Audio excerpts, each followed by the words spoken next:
Pues buen día a todos, los que están aquí, los que nos están viendo también. Vamos a comenzar con una oración. Pues Padre, gracias por este tiempo, gracias porque podemos conocerte y el día de hoy queremos conocerte más a través de tus escrituras. Te pido que nos hables y que no solamente seamos oidores, sino hacedores de tu palabra. Señor, bendice este tiempo juntos. En el nombre de Jesús. Amén.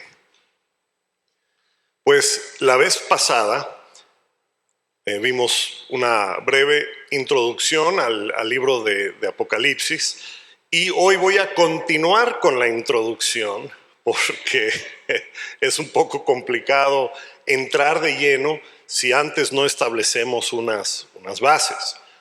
Y una de las primeras bases que necesitamos saber para poder leer el libro de Apocalipsis es que debemos dejar que las escrituras interpreten a las escrituras, o sea, que la Biblia interprete a la Biblia, que la Biblia interprete Apocalipsis. Y entonces cuando uno conoce las escrituras, entonces cuando lea algo va a decir, eso ya lo leí en otro lado. Y entonces cause que uno se ponga a investigar dónde más lo leyó. Y gracias a Dios hoy tenemos la ventaja de tener pues computadoras y es muy fácil nada más meter información y dónde dice tal cosa y ahí te aparece, ¿sí? Entonces no tenemos pretexto para poder entender cosas que antes eran muy complicadas de entender, ¿okay?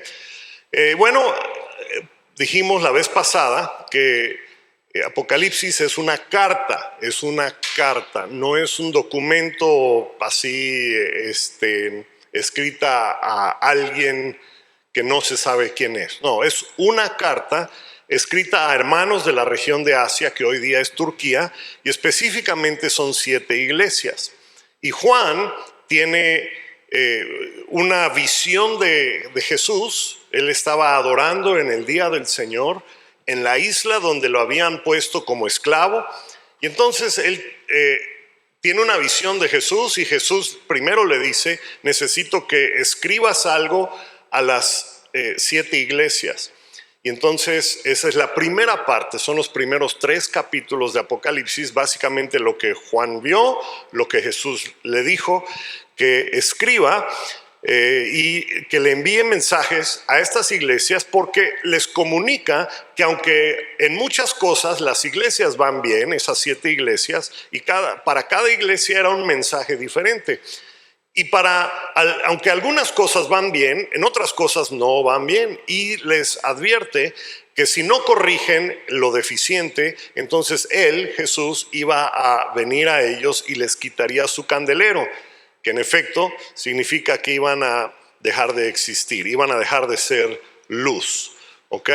Entonces eso es como que la primera parte de Apocalipsis.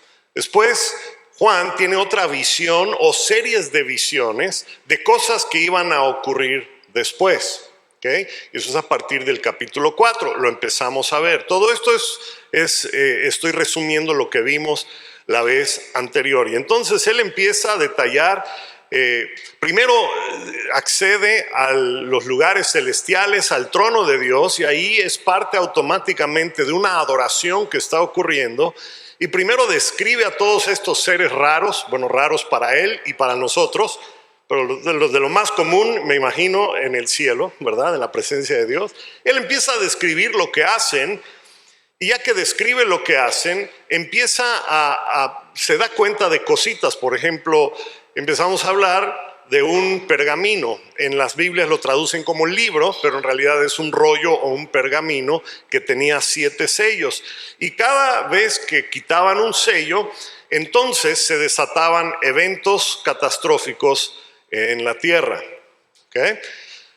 Básicamente eso fue lo que empezamos a ver, y eso es en los primeros 6 capítulos de Apocalipsis. Ahora, dijimos la vez pasada que lo difícil de entender este libro hay 2 cosas que lo hacen complicado. Por un lado, es descifrar los símbolos, el simbolismo que hay, en el libro de Apocalipsis. Y para eso les comenté, necesitan saber mucho de la Biblia, del Antiguo Testamento, porque Juan cita textos sin decirnos que lo está haciendo. Y Juan hace alusiones. ¿Qué es una alusión? Pues usa una palabra o una frase que a los que conocen la Biblia o el Antiguo Testamento debe hacer clic y decir, eso es tal cosa, ¿ok? Entonces de eso está repleto Apocalipsis. Entonces uno necesita conocer la Biblia, porque si no, cuando llegue a una de estas palabritas que significan algo, no lo vamos a saber, ¿sí? Ahora, les dije la vez pasada que ni yo tengo el nivel de expertez para decir, bueno, esto, o sea, porque no es mi área, ¿sí? Pero les voy a ayudar a entender algunas cosas, y lo importante es que ustedes no entiendan necesariamente cada detalle, sino entiendan cómo va fluyendo la historia que cuenta Apocalipsis. Si ustedes entienden ese fluir de la historia, entonces van a poder armar un poquito mejor a la hora de pensar, bueno, ¿y qué quiere decir esto? ¿Qué quiere decir aquello?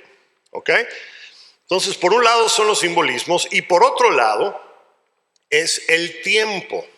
¿Cuándo sucede, o cuándo sucedió, o cuándo va a suceder? ¿Ok?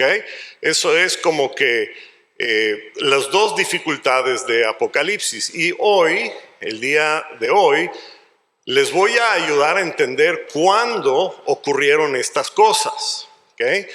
Y yo espero que al estudiar pasajes de la Biblia, ¿sí?, ustedes puedan ver que la misma Biblia te dice cuándo sucedió todo esto, ¿ok? Pero espero llegar allá al final de esta clase. Pero vamos a empezar por el principio.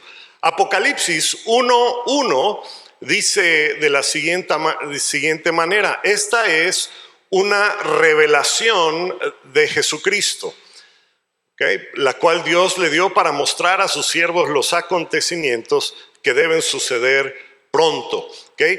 Esta es una revelación. ¿Saben qué quiere decir? ¿Saben qué palabra es en griego esta palabra que aquí se traduce revelación?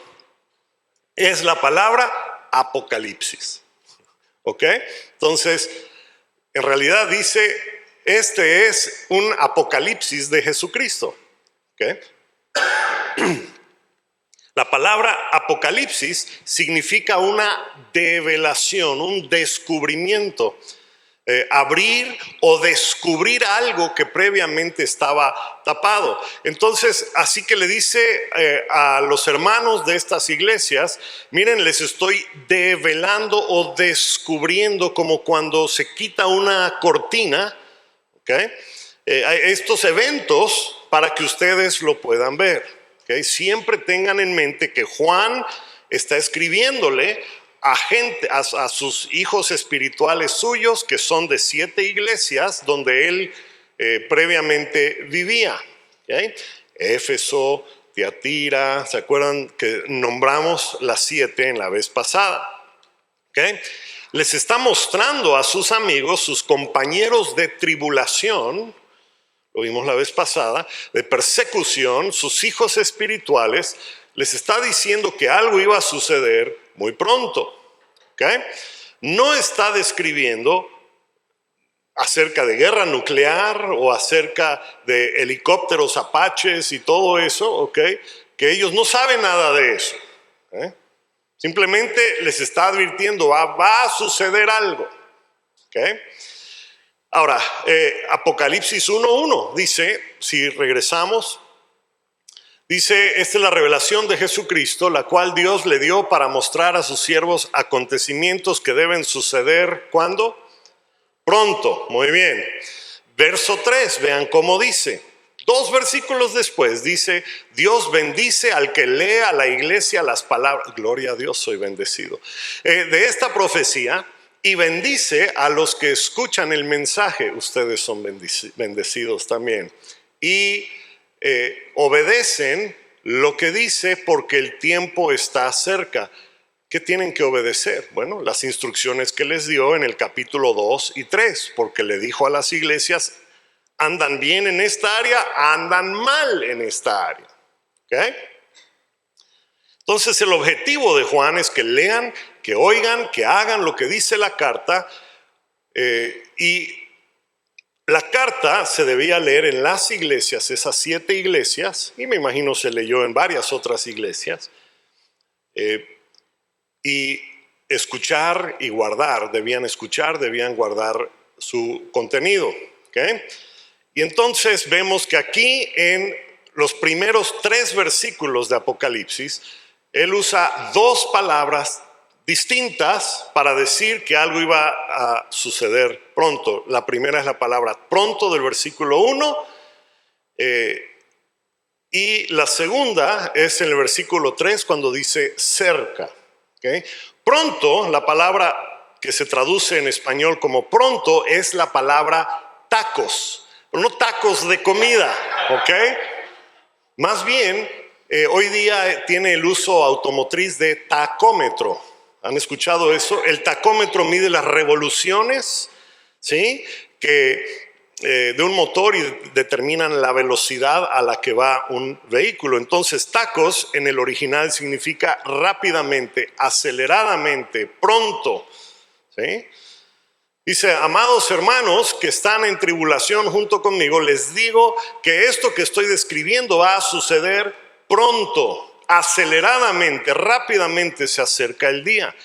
Me gusta cómo lo dice la versión NBI. Puedes poner la NBI. Dice, esta es la revelación de Jesucristo que Dios le dio para mostrar a sus siervos lo que sin demora va a suceder. ¿Okay? Ahora esta palabra se repite 7 veces. Ya lo leímos aquí, después en el capítulo 2, verso 6, capítulo 3, verso 11, o sea, se dice varias veces. ¿Okay? La segunda palabra aparece en el verso 3, donde dice que el tiempo está cerca, es la palabra engis, que significa a la mano. Está próximo, a la mano. ¿Sí? No solo, Juan utiliza estas 2 palabras 7 veces en el libro de Apocalipsis. Y no solamente lo usa al principio, sino que hace un sándwich con él. ¿Ok? ¿Qué quiero decir? Bueno, que si nada más dijera en el inicio, en el verso 1 y en el verso 3, que están prontos a suceder, uno podría pensar, bueno, esto que le dijo a las iglesias y todo, eso está pronto a suceder, ¿sí? Porque dijimos que la primera parte de Apocalipsis es un mensaje específico a 7 iglesias. La segunda parte de Apocalipsis son cosas que van a suceder, que afectan no solo a 7 iglesias. ¿Okay? Entonces uno diría, bueno, el pronto y el a la mano es nada más a estas 7 iglesias. Pero dije que hace un sándwich porque los repite al final otra vez. ¿Okay? Vean cómo dice, bueno, lo vamos a ver. Apocalipsis 1:1, ya lo vimos. Pronto está para mostrar a sus siervos lo que debe suceder pronto. Vean cómo dice Apocalipsis 22:6. Apocalipsis 22 es el último capítulo de Apocalipsis. ¿Okay? Entonces lo dice en el primer versículo y lo dice al final. Dice, el ángel me dijo, todo lo que has oído y visto es verdadero y digno de confianza. El Señor Dios, que inspira a sus profetas, ha enviado a su ángel para decirle a sus siervos lo que pronto va a suceder. ¿Okay?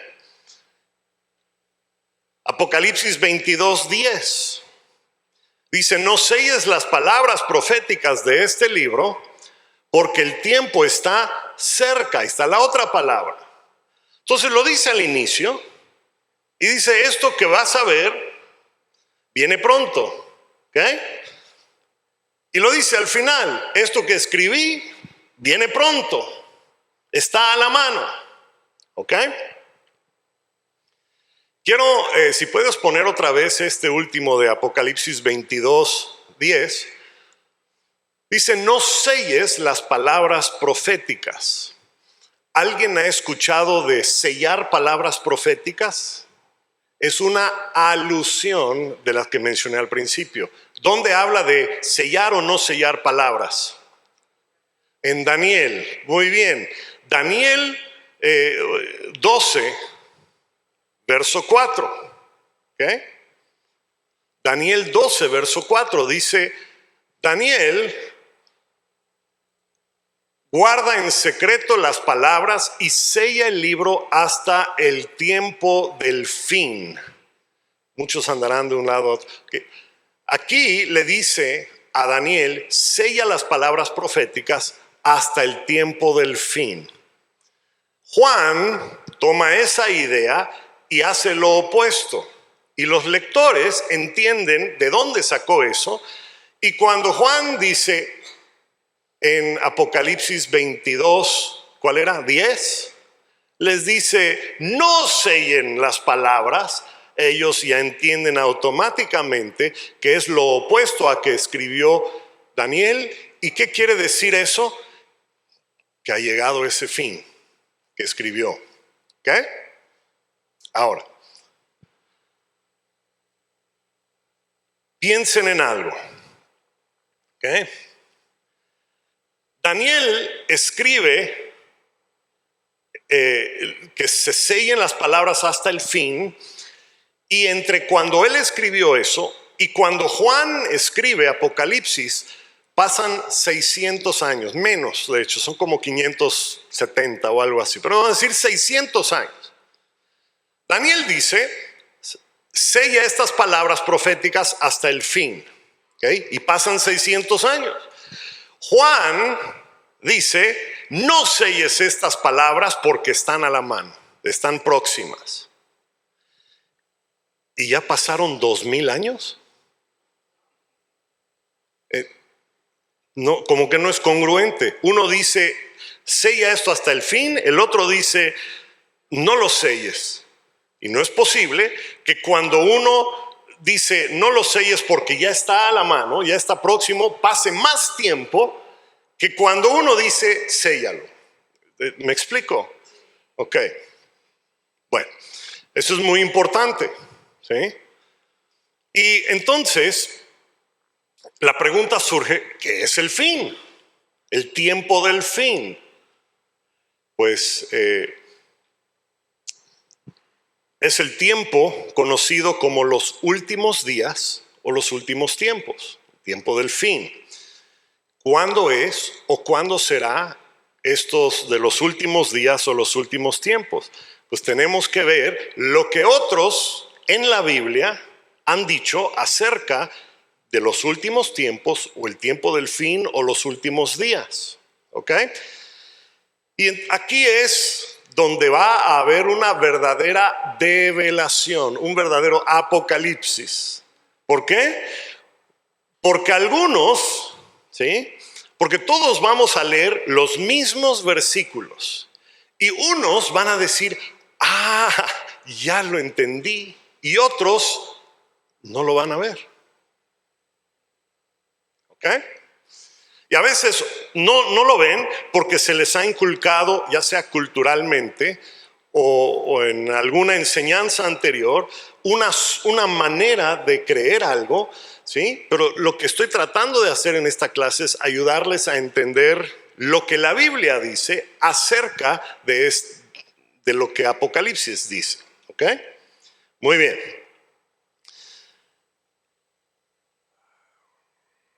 Vamos a adelantar aquí. En Hechos 2, Hechos 2 narra el derramamiento del Espíritu Santo, ¿okay? Donde hablan lenguas y empezaron a decir cosas, ¿verdad? Y todos se preguntaban, todos los que lo vieron, se preguntaban qué quiere decir esto. Y algunos dijeron, no, estos están hasta atrás, están tomados, ¿sí? Pero Pedro entendió lo que estaba sucediendo, ¿sí? Porque él conocía la palabra de Dios, el Antiguo Testamento. Para ellos todavía no existía el Nuevo Testamento, lo estaban todavía escribiendo, ¿ok? Para ellos la palabra de Dios es el Antiguo Testamento, ¿ok? Y entonces Pedro entiende lo que está sucediendo y él se levanta y dicen, estos no están borrachos. Esto que ustedes ven es lo que profetizó ¿quién? Joel. Ok, y dice así, Hechos 2, 16 y 17. Lo que ustedes ven es lo que el profeta Joel predijo hace mucho tiempo. O sea, lo que está sucediendo hoy en el año 35 es lo que dijo el profeta Joel.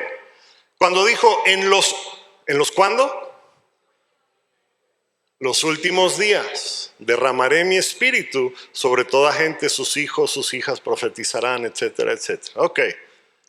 Entonces, de acuerdo con Pedro, el derramamiento del espíritu inauguró lo que se conoce como los últimos días o los últimos tiempos. Todos hacen referencia de que estamos viviendo los últimos tiempos. ¿Cuándo comenzaron los últimos tiempos? Okay, y fue profetizado por Joel. Okay. Ahora, es importante entender que cuando Pedro dice estas palabras, todavía habían sacrificios en el templo. Eso no había terminado. Okay. Eso terminó cuando fue destruido Jerusalén en el año 70. Okay. Continuó durante 35 años más. Desde cuando Pedro dijo esto hasta el año 70. ¿Okay? Entonces, cuando Pedro hace referencia a los últimos tiempos o los últimos días, los últimos tiempos o los últimos días ¿de qué? Pues es el final de la era del antiguo pacto y el inicio del nuevo. ¿Okay? Es importante entender esto, que cuando Pedro dice eso, los sacrificios continúan. ¿Sí?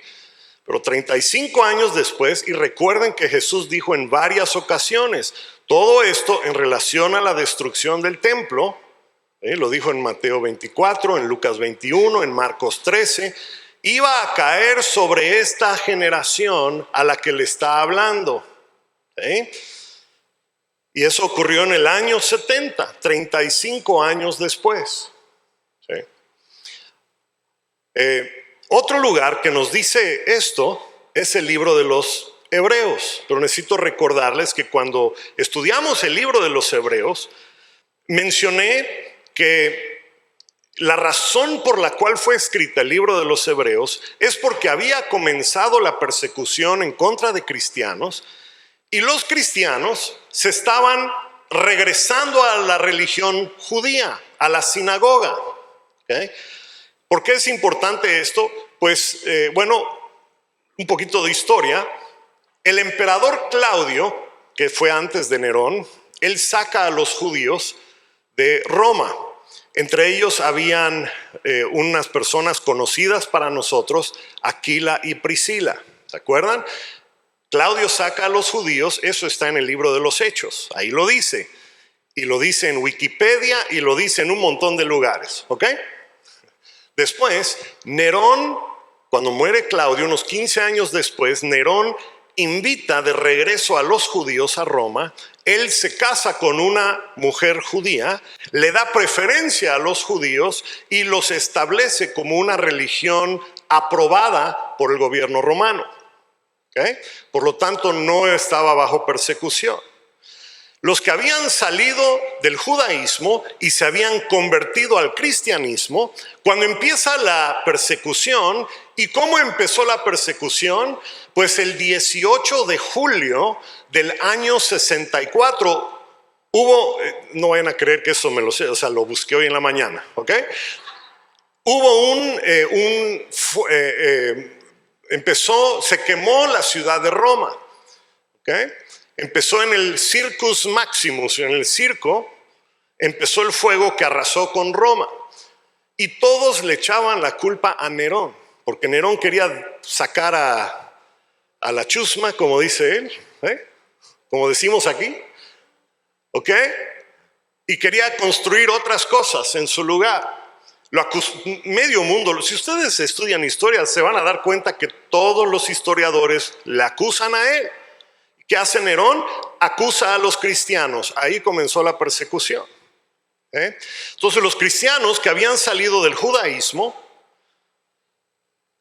empezaron a ser perseguidos. Ellos deciden regresar al judaísmo. ¿Por qué? Pues porque esa era una religión oficial y ahí no eran perseguidos. Y el objetivo del libro de los Hebreos es para decirle a esa gente: no hagan eso, no regresen a eso. ¿Cómo vas a regresar a algo que es una sombra cuando tú ya has probado lo verdadero? Ese es básicamente el libro de los Hebreos. ¿Ok? Muy bien. Ahora, dice, porque Hebreos 10 hace eco al libro de Apocalipsis. Vamos a leer varios versículos de Hebreos 10, comenzando con el verso 3. Los sacrificios, o sea, los sacrificios del antiguo pacto, ¿okay?, son un recordatorio anual de los pecados, ya que es imposible que la sangre de toros y de machos cabríos quite los pecados. Por eso, al entrar en el mundo, Cristo dijo, y aquí el escritor de Hebreos cita a Jesús, que citó Salmo 40. Es lo que dijo Jesús: a ti no te complacen los sacrificios ni las ofrendas, en su lugar me has preparado a mí un cuerpo.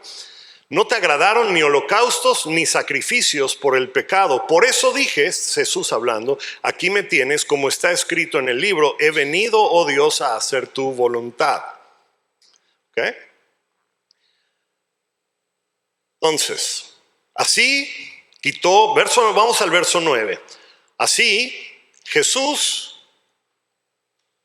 quitó lo primero, sacrificios y holocaustos, para establecer lo segundo, su sacrificio. ¿Ok? 10. Y en virtud de esa voluntad, nosotros somos santificados mediante el sacrificio del cuerpo de Jesucristo, ofrecido una vez y para siempre. Si estamos siguiendo el hilo, ¿verdad?, de lo que está tratando de decir el autor de Hebreos. Verso 11. Todo sacerdote celebra un culto día tras día, sacerdote del antiguo pacto, día tras día ofreciendo repetidas veces los mismos sacrificios que nunca pueden quitar los pecados. Pero este sacerdote, Jesús, después de ofrecerse por los pecados un solo sacrificio para siempre, se sentó a la diestra de Dios en espera de que sus enemigos sean puestos por estrado de sus pies. ¿Han leído eso en otro lado? Ese es tema para otro día, pero bueno, nada más lo resalto aquí porque es muy importante esto, pero lo veremos en otra ocasión. Verso 13, en espera de que sus enemigos sean puestos por estrado de sus pies, porque con un solo sacrificio ha perfeccionado para siempre a los que han sido santificados. Gloria a Dios. ¿Ok? Verso 19. Esa es su explicación y ahora vean cómo se aplica. Así que, hermanos, mediante la sangre de Jesús tenemos confianza para entrar en el lugar santísimo por el camino nuevo y vivo que Él nos ha abierto a través de su cortina, la cual hizo por medio de su cuerpo. También tenemos un sumo sacerdote al frente de la casa de Dios. Acerquémonos pues a Dios con corazón sincero, con la plena seguridad que da la fe, interiormente habiendo sido purificados de una conciencia culpable y los cuerpos lavados con agua pura, bautismo. Mantengamos firme la esperanza que profesamos, porque fiel es el que hizo la promesa. Amén, amén, gloria a Dios. ¿Verdad que sí? Muy bien. Ahora vean esto. Preocupémonos los unos por los otros, a fin de estimularnos al amor y a las buenas obras. No dejemos de congregarnos como acostumbran a hacer algunos, sino animémonos los unos a los otros, y con mayor razón ahora que vemos que aquel día se acerca. ¿Qué día? El día de la destrucción. El día de su juicio. Más de eso en un momento. Verso 29. ¿Cuánto mayor castigo piensan ustedes que merece el que ha pisoteado al Hijo de Dios, que ha profanado la sangre del pacto por la cual había sido santificado, y que ha insultado al Espíritu de la gracia? Pues nosotros conocemos al que dijo: mía es la venganza, yo pagaré. Y también el Señor juzgará ¿a quién? Es aterrador caer en las manos del Dios vivo. Verso 35. Así que no abandonen su confianza. ¿A quiénes está hablando? A los que antes eran judíos, que se convierten en cristianos, empieza la persecución y regresan a la iglesia judía, a la sinagoga. A ellos les está diciendo esto. Muy importante. Verso 35. No abandonen su confianza, la cual ha de ser grandemente recompensada. Ustedes necesitan perseverar para que después de haber cumplido la voluntad de Dios, reciban lo que Él ha prometido. Verso 37. Pues dentro de muy poco tiempo, pronto, esa palabra que se usa en Apocalipsis, el que ha de venir vendrá, no tardará. Misma palabra, misma frase que Juan usa a las 7 iglesias.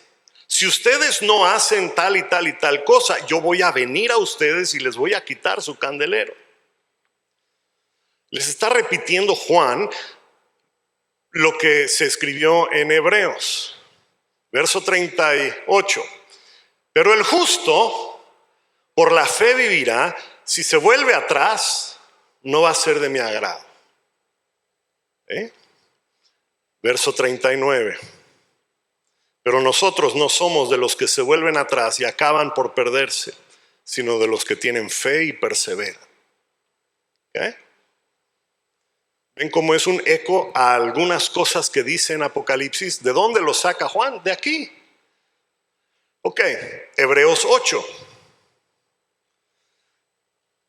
Otra vez refiriéndose a la labor, a lo que hizo Jesús, dice: si ese primer pacto hubiese sido perfecto, o sea, el antiguo pacto, el primer pacto, el antiguo pacto hubiese sido perfecto, no habría necesidad de proveer un mejor o un segundo pacto, que es el que vino a traer Jesús.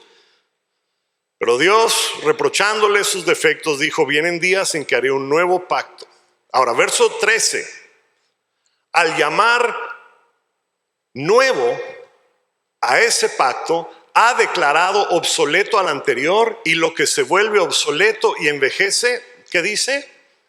Ya está por, ¿qué está diciendo ahí?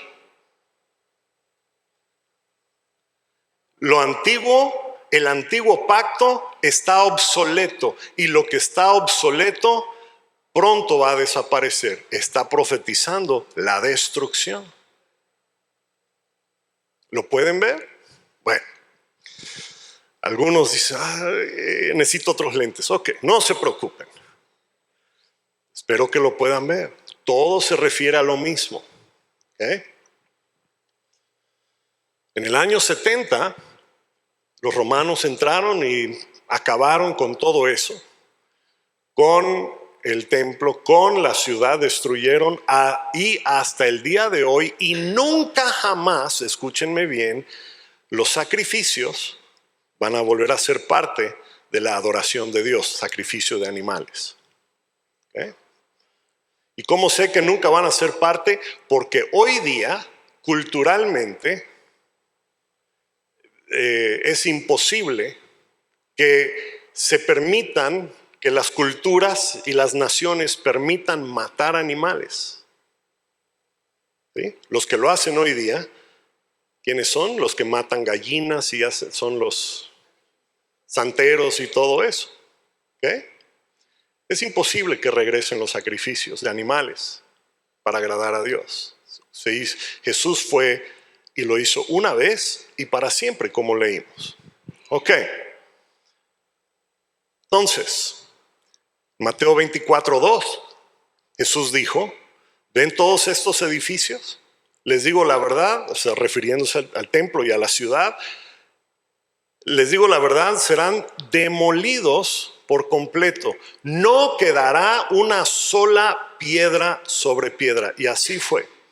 Ustedes ven que hoy día hay judíos que van a lo que se llama el muro de los lamentos. ¿Sí los han visto? Meten una hojita con sus oraciones y... ¿ok? Lo que nosotros llamamos el muro de los lamentos no es un muro, es la cimentación de lo que antes era el templo. No quedó piedra sobre, no existe ya ni una piedra de ese templo. Donde van a orar son las piedras de la cimentación. ¿Okay? Juan 4:21. ¿Recuerdan cuando Jesús habla con la mujer samaritana? La mujer samaritana pregunta, dice: yo percibo que usted es profeta. Muy buena percepción de la hermanita. Y entonces dice: quiero saber dónde es que debemos adorar, porque los samaritanos dicen que en este monte Gerizim debemos adorar a Dios, y ustedes los judíos dicen que en el monte Moriah, ¿sí?, que es donde estaba construido el templo, es donde se debe adorar a Dios. ¿Y qué responde Jesús? Créeme, mujer, que se acerca la hora en que ni en este monte, donde está hablando con la mujer samaritana, ni en Jerusalén van a poder adorar a Dios. ¿Por qué no van a poder adorar a Dios en el Jerusalén, en el templo? Porque le está diciendo: vienen los días en que no lo van a poder hacer.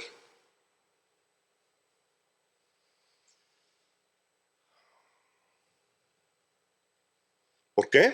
Porque el sistema de adoración era obsoleto. Y como acabamos de leer en Hebreos 8, lo que es obsoleto está a punto de desaparecer. Bueno, entonces vemos en estos textos que acabamos de leer, se nos da la idea de que algo está a punto de desaparecer, de que ya llegó a su fin, y los lectores de Apocalipsis están viviendo lo último de un sistema. Ahora quiero regresar a algo que leímos en Hebreos 10, que tal vez no les saltó de la página o la pantalla, pero hoy se los voy a resaltar. Porque dijimos la vez pasada que el tema principal de Apocalipsis es juicio. Es el juicio de Dios en contra de sus enemigos. ¿Quiénes son los enemigos de Dios? Pues a través de la historia han habido muchos enemigos de Dios. Los egipcios, los asirios, los geteos, los jebuseos, los feos, todo, o sea, siempre han habido, por medio de los profetas, se han dado indicaciones de que viene destrucción porque ellos hicieron tal o cual cosa. Viene, y así ha sido. ¿Ok? Ahora, quiero que veamos Hebreos 10, 29 al 31. Recuerden, el tema de Apocalipsis es juicio en contra de enemigos. Por eso en el capítulo 2 y 3, la primera parte de Apocalipsis, Juan le escribe a las iglesias y le dice: esto viene directito de Jesús. Ustedes están bien aquí y aquí y aquí, pero tienen que corregir esto, esto y esto, y si no lo hacen voy a venir, dice Dios. Entonces, esa frase de venir lo vamos a ver más tal vez la otra semana, porque no me va a dar tiempo hoy. Esa frase de venir es venir en juicio. Y cuando Dios viene en juicio, pues viene en contra de sus enemigos. ¿Quién es enemigo de Dios? Bueno, vean cómo dice Hebreos 10:29. ¿Cuánto mayor castigo piensan ustedes que merece el que ha pisoteado la sangre del pacto por la cual había sido santificado y que ha insultado al Espíritu de la gracia? Pues conocemos, verso 30, al que dijo: mía es la venganza, yo pagaré. También el Señor juzgará a su pueblo. Es aterrador caer en las manos del Dios vivo. ¿Okay? Rápidamente, Mateo 2:40. Aquí adelante está, creo. Te pasé Mateo 2:40. Es la parábola de la viña. ¿Okay? ¿Se acuerdan? La parábola de la viña. En la parábola de la viña sabemos que la viña es Israel. ¿Okay? Y en el verso 40 de Mateo 2 dice: cuando el Señor de la... Bueno, en esa parábola manda primero a algunos, a unos profetas, a unos, ¿verdad? Y después decide mandar a su hijo, pensando a él sí le van a hacer caso. Pero los labradores de la viña dicen: ahí viene su hijo, si nosotros lo matamos nos vamos a quedar con la viña. ¿Se acuerdan de esa parábola? Bueno, ok. En la parábola de la viña, Mateo 2:40 dice: sabemos que la viña es Israel. Dice: cuando el Señor de la viña venga. Otra vez esa palabra, venir, venga. Si ustedes leen Mateo 2, se van a dar cuenta que está escrita, siempre dice que voy a enviar, voy a enviar a profetas, voy a enviar a mi hijo, voy a enviar aquí, enviar allá. Y cuando habla del dueño de la viña, no dice cuando el dueño de la viña vaya. ¿Se dan cuenta? Todo está escrito de una manera, pero cuando se habla del dueño de la viña, cuando el dueño de la viña venga, lo dice, bueno, la palabra correcta es venga o regrese, pero la palabra correcta es venga. La Reina Valera ahí sí la tradujo bien. ¿Qué hará con eso? Eso no es importante. Bueno, ¿qué hará con esos labradores? Pues a esos malvados les dará un fin miserable. ¿Sí? Y le dará la viña a otros labradores que paguen el fruto a su tiempo. Gloria a Dios por los otros labradores de su reino, de su viña. Por tanto les digo, verso 43, que el reino de Dios les será quitado de ustedes. ¿De quién? Del pueblo judío. ¿Sí? Y será dado a gente que produzca el fruto. ¿Está refiriéndose a qué? A la destrucción de su viña, su pueblo original. ¿Sí? De Jerusalén. Y está entregando el reino de Dios o abriéndolos de alguna manera al pueblo, a los gentiles. ¿Sí? Ok, vamos a regresar a Hebreos 10, 29 y 30. Puedes poner Hebreos 10, 29. Ok, dice: ¿cuánto mayor castigo piensan ustedes que merece el que ha pisoteado? Ok, vamos a hablar de quién es el que pisoteó al Hijo de Dios y profanó la sangre del pacto. ¿Quién es el que tenía pacto con Dios? El pueblo judío. ¿Ok? ¿Quién es el que profanó la sangre del pacto? Bueno, vamos a ver. Pues, bueno, ¿y quiénes? Dice, ¿quién ha insultado al Espíritu de la gracia? Siguiente, verso 30. ¿Ok? Mía es la venganza. ¿Quién traspasó a Jesús? Pues Dice Apocalipsis 1:7 que Dios va a venir en contra de los que lo traspasaron. ¿Okay? ¿Quiénes traspasaron a Jesús? Pues los autores intelectuales del crimen fueron los judíos, ayudados por los romanos. Recuerden que Pilato le mandan a Jesús y le dice: no, este es terrible, este se quiere hacer rey. Y Pilato le dice: ¿y qué quieren que haga con su rey? No, no es nuestro rey, no tenemos rey más que César. ¿Recuerdan? Pilato les dice: este hombre es inocente. No, no, él es terrible, él esto y aquello. Y Pilato se lavó las manos diciendo: yo no me hago responsable de la muerte de este hombre. ¿Y qué dijo el pueblo? Dijo: que su sangre sea sobre nosotros y nuestros hijos. Mateo 27:25. ¿Okay? En efecto, la destrucción de Jerusalén y del templo cayó sobre ellos y sus hijos 35 años después. Recuerden que una generación en la Biblia es entre 30 y 40 años. 35 años después sucedió lo que ellos mismos se autoprofetizaron. Hechos 2:23. Pedro se levanta y empieza a hablar. Ya vimos un poquito de lo que dijo el día de Pentecostés. Vean cómo dice en Hechos 2:23. Jesús, fue entregado según el determinado propósito y el previo conocimiento de Dios, y por medio de gente malvada. ¿Quiénes lo mató? Ustedes. ¿A quién le está diciendo el ustedes? A los judíos. Ustedes lo mataron. ¿A quién le echa la culpa Pedro? A los judíos. ¿Okay? Hechos 5:30. El Dios de nuestros antepasados resucitó a Jesús, a quien ustedes mataron. Hay infinidad de versículos. Hechos 3:13, Hechos 7:52. O sea, hay como 7 lugares donde dice: ustedes lo mataron.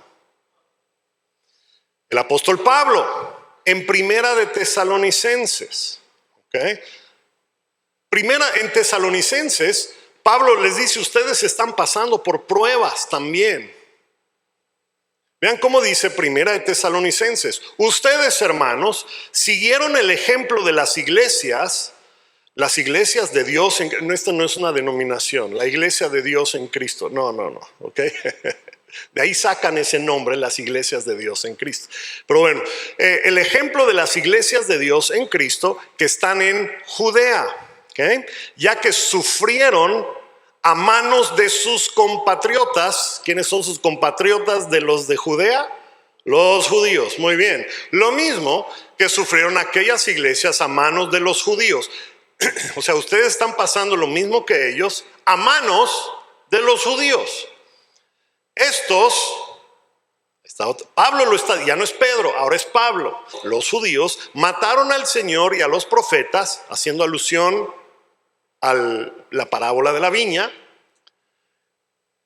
y a nosotros nos expulsaron. No agradan a Dios y son hostiles a todos, pues procuran impedir que prediquemos a los no judíos para que sean salvos. Ok, presten atención. Así en todo lo que hacen llegan al colmo de sus pecados, pero el castigo de Dios vendrá sobre ellos con toda severidad. ¿A quiénes hace referencia Pablo que el castigo viene con toda severidad? A los judíos. Y así fue. En el año 70, Dios vino contra ellos, se vengó de la muerte de su hijo, destruyó todo lo que estaba obsoleto, de acuerdo con Hebreos, se vengó de los que dieron muerte a su hijo y a todo su sistema religioso, a tal grado que no quedó piedra sobre piedra, como lo profetizó Jesús en Mateo 24, Lucas 21 y Marcos 13. ¿Sí pueden ver esto que les estoy tratando de demostrar que la misma Biblia da fe de lo que Apocalipsis dice. Bueno, si me permiten unos 5 minutitos más, porque no llegué a donde quería llegar hoy. 5 minutos más. Muy bien. No, es que ahora siguen los de 5 minutos más, hermano. ¿Sí? Ya se picó el líder de la alabanza. Muy bien. Apocalipsis 1:7 dice que los pueblos de la tierra harán lamentación por él.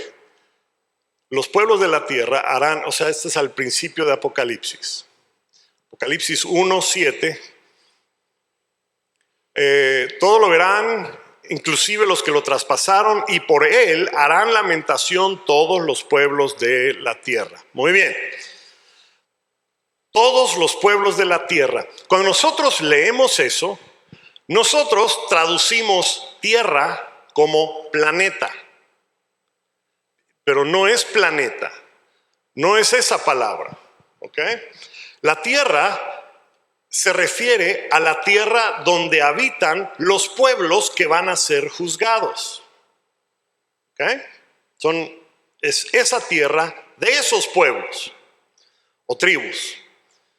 ¿Y qué pueblos van a ser juzgados? Bueno, eso aparece en Apocalipsis 7, ¿ok? Y ahí menciona a los pueblos o tribus de la tierra que van a ser juzgados. Y son las tribus de Israel. En Apocalipsis 7 aparece una visión de 4 ángeles que están detenidos, posicionados en 4 puntos de la tierra. Otra vez tierra. ¿Cuál tierra? Bueno, ahorita lo van a ver. Esos 4 ángeles destructores, que vamos a leer en un momento más, pero antes les quiero decir de dónde viene la idea de 4 ángeles destructores. Y recuerdan que en Apocalipsis hay 7 castigos, o 7 sellos, o 7 copas, o 7 trompetas que se desatan sobre la tierra. Hay que entender qué es la tierra. Ahorita lo vamos a ver. Pero esa idea de los 4 ángeles y después la idea de las 7 copas o las 7 sellos y la ira de Dios que acompaña a cada uno de esos está en Levítico. Levítico, creo que te di los pasajes de Levítico. Levítico 26:18. Levítico 26:18 dice de la siguiente manera, espero que lo tengas porque yo no lo apunté. Si después de esto siguen sin obedecerme, 7 veces los castigaré. ¿Ok? Levítico es lo que Dios, es la consecuencia, o sea, es la instrucción de Dios de qué iba a hacer el pueblo de Israel y cuáles eran las consecuencias si no lo hacían. ¿Ok? Levítico 26:18 dice: si después de esto siguen sin obedecerme, 7 veces los castigaré. Levítico 26:21: si a pesar de todo esto siguen oponiéndose y se niegan a obedecerme, 7 veces los castigaré. Levítico 26:24: yo también seguiré oponiéndome a ustedes, yo mismo los heriré 7 veces.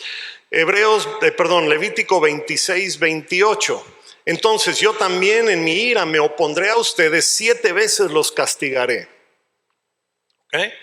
Ahí está el número 7, son las 7 copas o las 7 trompetas o los 7 sellos, la ira de Dios en contra de alguien. Y aquí en Apocalipsis 7, ahora sí, Apocalipsis 7, comenzando con el verso 1. Después de esto vi a 4 ángeles en 4 puntos de la tierra. Estaban ahí de pie, deteniendo los 4 vientos para que estos no soplaran sobre la tierra, el mar, los árboles. Y vi también a otro ángel quinto ángel, que venía del oriente con el sello del Dios vivo y gritó con voz potente a los 4 ángeles a quienes se les había permitido, ¿qué cosa? Hacer daño a la tierra y al mar. No hagan daño a la tierra, al mar ni a los árboles hasta que hayamos puesto el sello en la frente de los siervos de nuestro Dios. Y después de ahí empiezan los sellos, ¿sí? Que son 144,000, ¿sí? 12,000 de la tribu de Judá, 12,000 y nombran a los 12, ¿ok? No vamos a entrar a quiénes son esos en este momento, nada más les quiero recalcar que el ángel, un quinto ángel, detiene a los otros 4 que están nada más agarrando ahí para que haya destrucción. ¿Qué destrucción? Pues es la misma que aparece en Levítico. 4 veces Dios dice, te voy a destruir si no me obedeces. Y toda la historia de Israel del Antiguo Testamento es como ellos se apartan de Dios y Dios los regresa. Se apartan de Dios y Dios los trae. Se apartan de Dios. ¿Okay? Pero Apocalipsis vuelve a decir eso. ¿Okay? Hay 4 ángeles que están a punto de causar destrucción 7 veces, porque es una alusión a Levítico. ¿Okay? Entonces, la tierra iba a ser destruida. La tierra que iba a ser destruida es la tierra de Israel. Los pueblos que iban a ser destruidos son de las tribus de Israel. Y eso ocurrió en el año 70. Aunque dentro de la nación de Israel habían, como leímos, o bueno, no lo leímos, pero está en Apocalipsis 7, hay unos que fueron apartados de la destrucción.